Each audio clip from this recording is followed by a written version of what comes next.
to the Nigerian Exchange Group and London Stock Exchange, wherein the whooping sum of 1.004 trillion naira was declared as profit before tax. This caused the group to be reported all over the media as the first, quote, Nigerian financial institution to cross the 1 trillion naira mark in profit.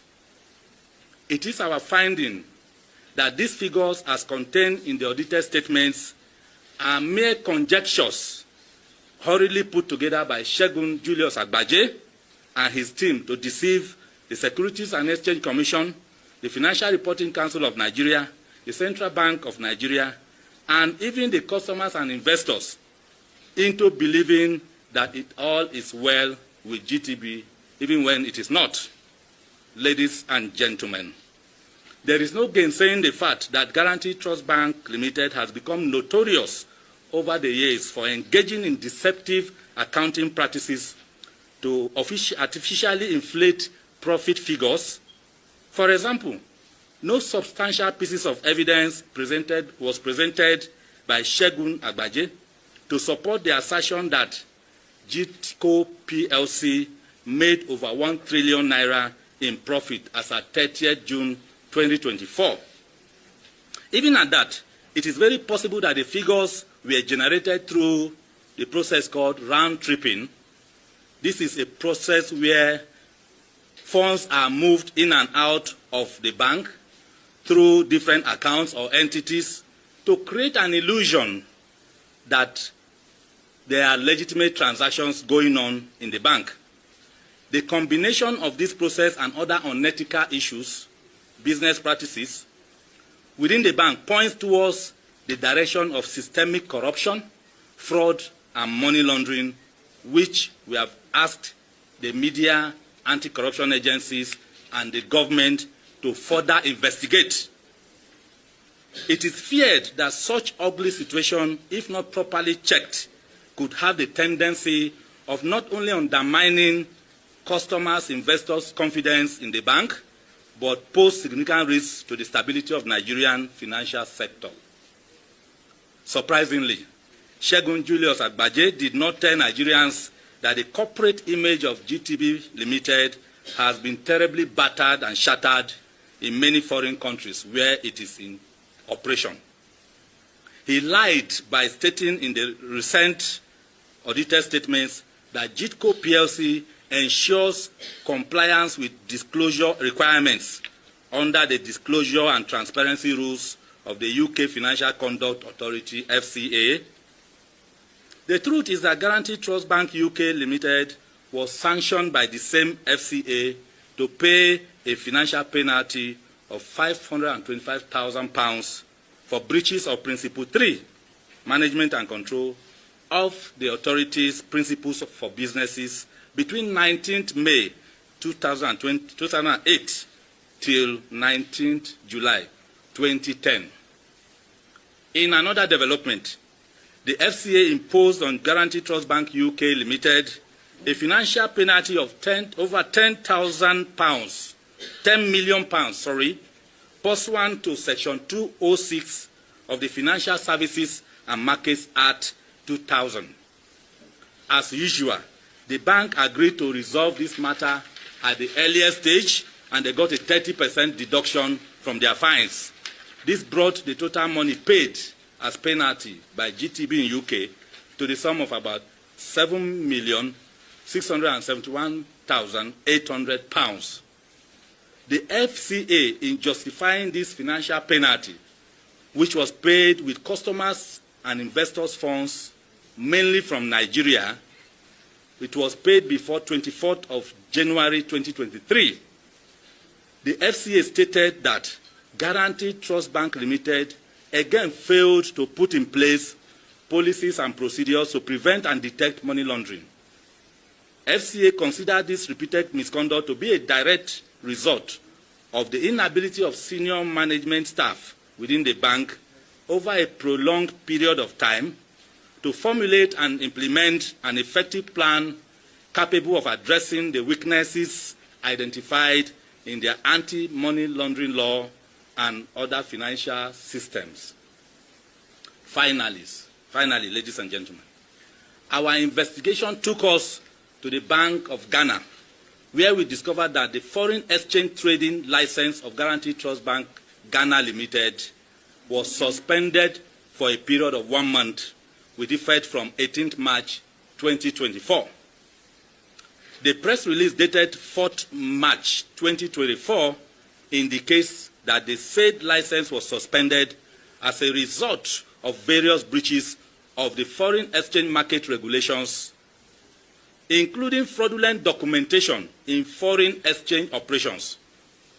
By that press release, the Bank of Ghana cautioned GTB to put in place effective controls to ensure strict adherence to the extant regulations and guidelines of the country. At this point, we begin to wonder the number of infractions that GT Bank would have committed within the mother country, Nigeria, without any action or penalty from both the government and anti-graft agencies. We make bold to say that it is not too late for these regulatory bodies and government agencies to act, and the time to act is now. Recommendations. Having spelled out the various infractions and unwholesome activities allegedly committed by Guaranty Trust Bank Limited, a subsidiary of Guaranty Trust Holding Company PLC, under the leadership of Julius Segun Agbaje, both in Nigeria and abroad, we hereby recommend as follows. 1.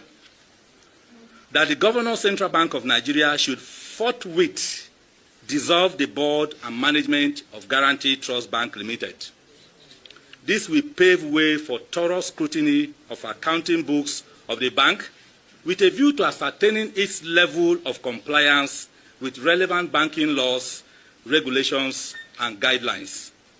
2.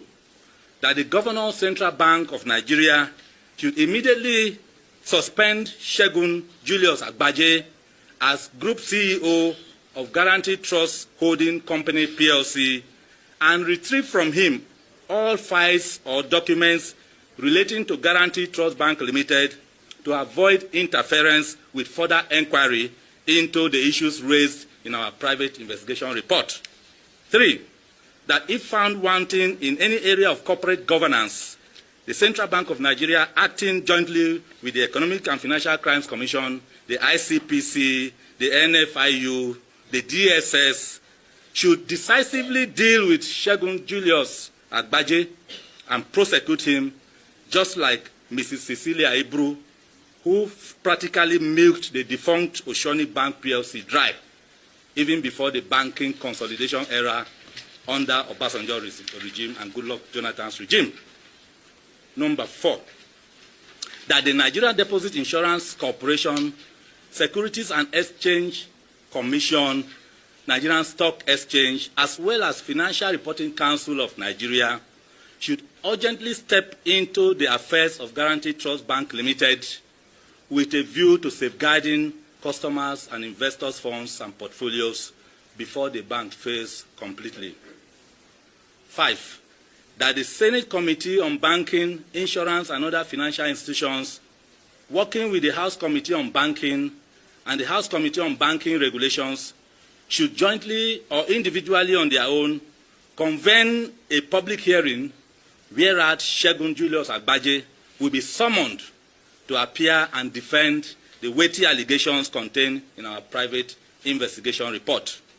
6, that the UK National Crimes Agency, the Crown Prosecution Service, the Financial Conduct Authority, the Financial Ombudsman Service, the British Prime Minister, the Governor of Bank of England, the US Department of Justice, the US Securities and Exchange Commission, the Federal Bureau of Investigation, the US Federal Reserve Board, the British High Commissioner to Nigeria, and Governor of Ghana, Governor of Bank of Ghana, should shut down all operations of Guaranty Trust Bank in their territories. By so doing, GTB will be prevented from turning the United Kingdom, the United States of America, and Ghana into a safe haven for money laundering, terrorism financing, and under sundry economic crimes. 7. That in addition to the above, the UK National Crimes Agency, the Crown Prosecution Service, the US Department of Justice, and Federal Bureau of Investigation are requested to commence prosecution of Segun Julius Agbaje in line with the appropriate laws for all the infractions he has used GTB to commit within the territories of both the United Kingdom and that of the USA. Finally, number 8, that all the properties acquired by Segun Julius Agbaje using proceeds of crime in Nigeria, United Kingdom, USA, and other parts of the world be confiscated and forfeited permanently to the federal government of Nigeria when he is found guilty. Ladies and gentlemen, we wish to let you know that the struggle to sanitize the banking sector of the Nigerian economy has begun, and we at GICN shall remain at the forefront to ensure that our people who are customers and investors are liberated from hardship, losses, and pains. Copies of our PIR, we have made them available here, and they will be distributed to the media. The reason for that is for you to carry on more inquiry. We are not lying. We are not talking out of point. We have documents to back whatever we have said in this press conference. So I want to thank you so much for coming today. And as we go on with this journey by next week,